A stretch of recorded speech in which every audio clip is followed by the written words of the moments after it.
thanks everyone for coming, and you all hear about lots of information about labour and delivery and epidurals and all that sort of stuff, but you get home and you've got a baby and you're like, oh, what do I do now? So my aim in life is to teach everyone how to help their baby get to sleep, because I know if the baby sleeps, you sleep, and that's the most important thing. And if you sleep, you feel well, you feel really good about yourself. So there's a few things that I have got on here. That's me. I'm a nurse, midwife and maternal and child health nurse. That's just my big family, just to tell you that I've got lots of brothers and sisters, and being the 8th child, you have to take lots of photos of your child, because that's the only one I've got. So I've delivered lots of babies, and now I'm delivering my baby's babies. So it's getting to be, sort of old age stuff. So I talk about the chicken curry story about children, and it's if all of us here decided to make a chicken curry tonight, we all went out shopping and we all got the same ingredients and we had the same cookbook. At the end of the night, we'd all basically have the same chicken curry. And because we look at the book and we look at the recipe and we end up with the same. With a lot of the parenting books and how to get babies to sleep, if we all read about a baby at 3 months or 6 months, and we all had a different baby, and we all read a parenting book on how to get a baby to sleep, we'd all have a different outcome at the end of the night. So I always say our babies aren't chicken curry. They're all individuals, and we have to actually assist them and look at them as individuals rather than all coming out of one book. So we all have a different parenting approach, and no one is the perfect parent, no one, but we all try our best. And the best thing about working with parents is that everyone wants to do the best. And my aim is to give you really good information, because there's a lot of conflicting information out there, and you want to do the best for your baby, and if you're doing something that's not going to work, you get a bit confused and a bit anxious. So you've got a lot of influence on being a parent, and that's from your parents, from people who are around you, your friends and family, from professionals, from media, social media. All these things have an influence on how you parent your child. And your values aren't what your baby's feeling. So what I like to say is that, if your baby's crying and not sleeping, you don't have to try and guess what's wrong with the baby. A lot of the time, the baby's actually hungry and they need to be fed. Food is number one. Food is number one. And you cannot overfeed a baby. So if you take something out of today, it's that you cannot overfeed a baby, but you seriously can underfeed a baby. And, if you, in the middle of the night, people, wake up and they think the baby's not sleeping, it must have wind. There must be something, and everyone worries about wind with their baby. Now, wind doesn't cause anyone pain.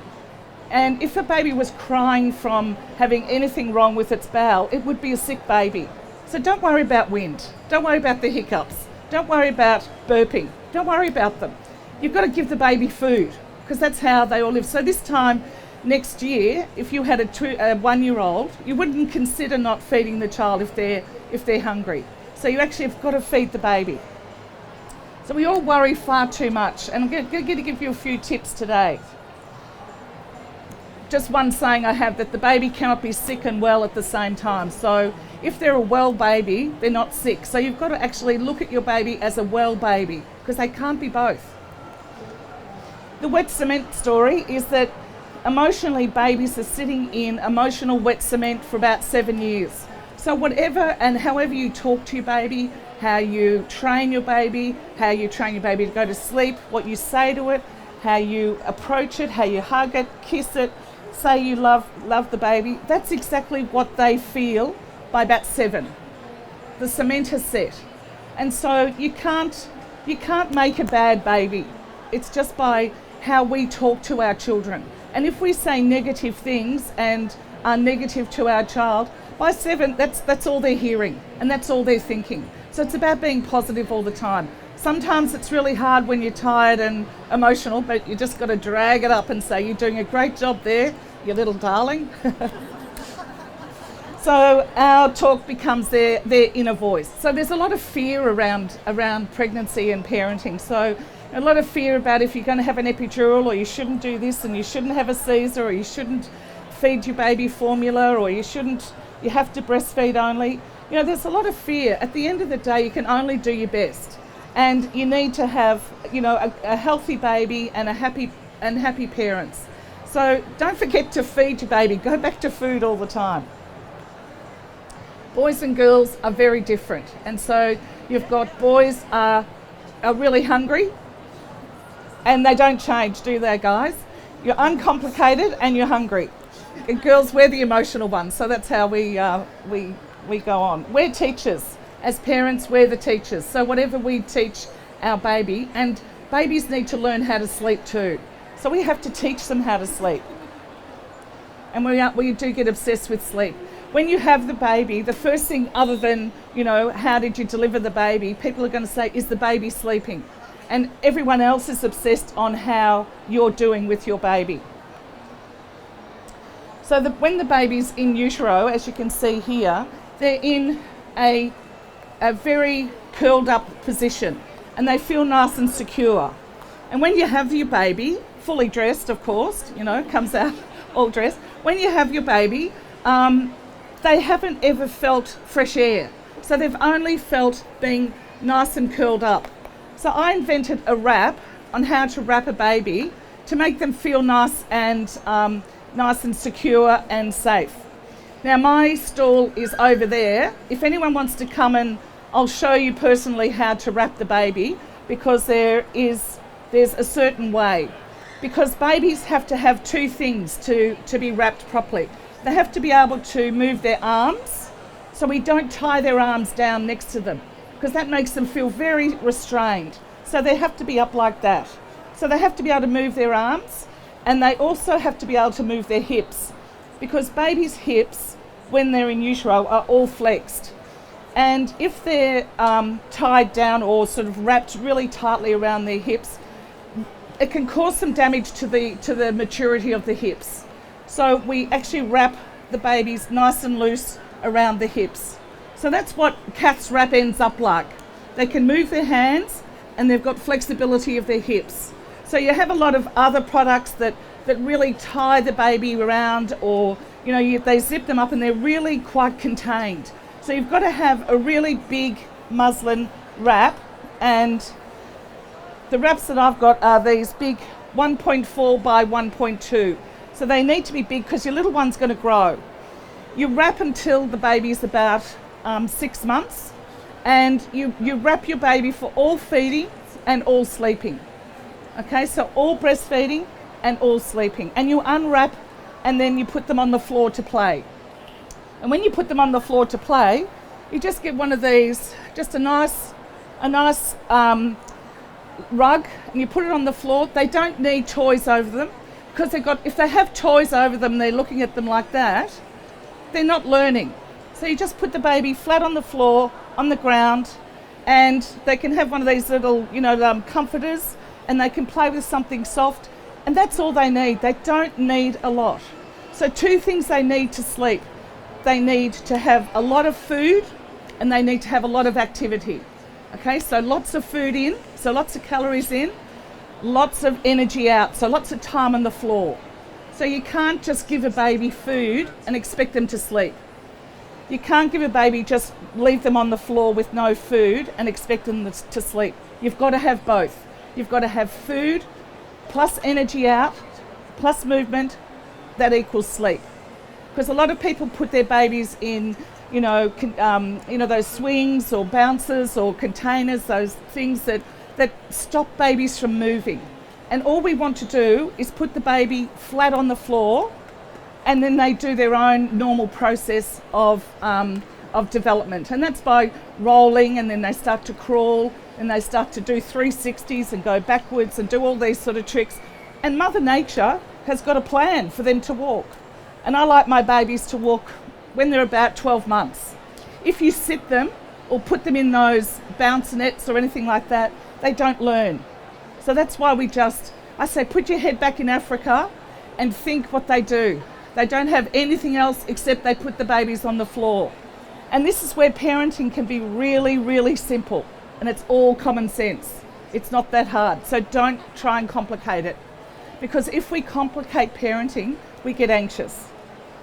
We really do. So it's the wrapping, feeding, floor time, that equals sleep. It's pretty, and it works.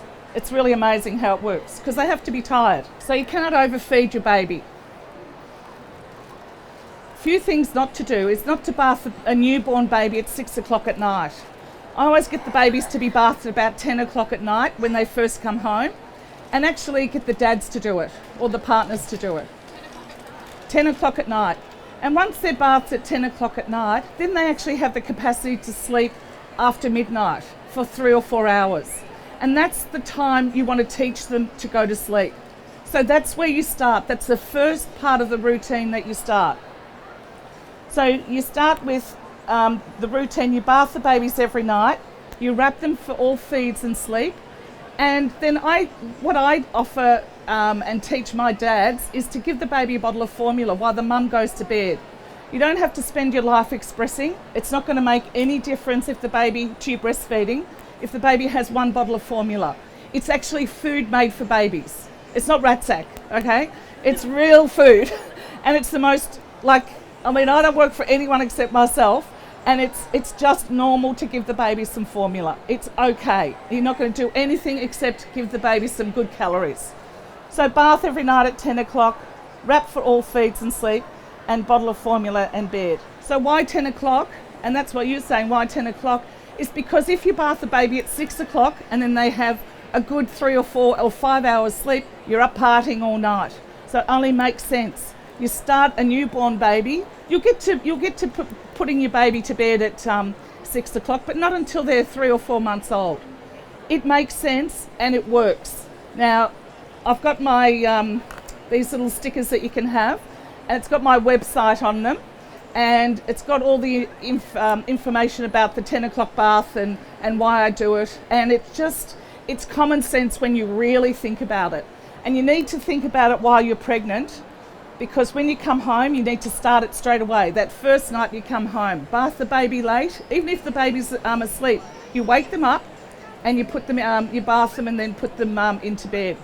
The women can then have a good 4 or 5 hours sleep, and if the mums have 4 or 5 hours sleep, it's like going to Noosa for a weekend, seriously. And that's my wraps, and that's what the wrap looks like on the baby at the end. So it's actually nice. You can see the hands are up and moving, and it's tucked up high so the hips are flexed and can move around. And as I said, the bottle of formula is just food made for babies, okay? It does not affect your breastfeeding. It does not affect your breastfeeding. It does not affect your breastfeeding. I just need you to all know that. Because Mr. Google says it does, okay? And he knows not as much as I do. So the wrap actually keeps the baby emotionally in utero. So it keeps from head down into, it keeps it back like in the uterus, nice and firm.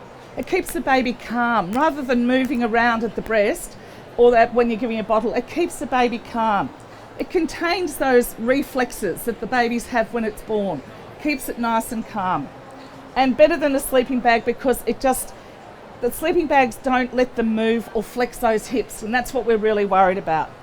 And helps that clam there, it helps keeps the babies calm. Now, some babies just sleep well. They really do. And we've all had friends that have had a baby and these women have gone into labour and they've had 3 contractions and just gone, puh, and the baby's come out. You think, God, how did you do that? And then they come home and they feed the baby and the baby sleep all night. And you think, how did you do that? Even as an experienced maternal and child health nurse, I used to think that about my clients who used to come in and go, you're amazing, my kid's up all night. But my child had reflux, and so babies wake up for a reason. They don't wake up because they're naughty, or there's usually a reason. They're either hungry or they've got some discomfort. And most of the discomfort is this upper gut reflux. So if anyone's had heartburn, you know what that feels like. That's what keeps them up all night. And some babies don't. So I had the one that didn't. So babies can't get overtired. They will go to sleep if they need to. So if they want to go to sleep, they will go to sleep. And when they're asleep, there's a brass band that could go through their bedroom and they won't wake up. They wake up when they're hungry and when they need to. It's common sense. And Mother Nature has a plan for this development. So that's why the floor time is so important. Just put them on the floor and let them have time playing on the ground. It's really good for brain development. It's good for brain function, spatial awareness, everything it's really important. We do the feed, play, sleep, which you do feed, play, sleep, but you can actually do feed, play, sleep. So you've got to feed the baby up and let it play until it's actually ready and tired to go to sleep. Self-settling for newborn babies is really impossible. The little baby has to be fed. The newborn baby has to have food. It's the older child that settles itself. So we're looking at 12 months old. Don't worry about little babies trying to get them settled. You've got to feed them. I think I've said that 100 times now. You'll go home, you'll understand what I mean. The older toddler's capable of it. The books tell you that, to pat and shush and all that sort of stuff. If you've got a baby crying, feed it. There's all this pressure to have a quiet baby sleeping. So you've got to sort of go back to your sort of basic stuff. Feed your baby, love your baby, keep your baby warm. Pressure to have them perfect and pressure to have them sleeping all night. It doesn't happen for quite a while, but you get there. It's a process. So what interrupts sleep? Illness, travel, teeth and dummies. Not all at once, but they're the main things that interrupt sleep. What doesn't help? No time on the floor doesn't help. The bouncers or sitting them. Changing them, like going on a holiday, often interrupts sleep. Inconsistent routine and constant waking after illness and travelling. That's why babies wake up. And there's a whole story. I do this talk for 3 hours in a masterclass, so I'm sort of zooming through it, but there's a whole concept behind the sleep process. And after 2, babies dream. Little children dream. That's why they wake up crying. And they're not waking up and screaming because they don't want to stay in bed. They get frightened because they've probably seen the blue wiggle on the television all day, and a little bit of food doesn't make the baby sleep. They need milk for the first 12 months.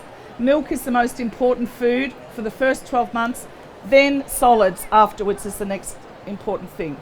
So 0 to 6 weeks, 3 hourly sleeping overnight and 3 to 4 hourly during the day.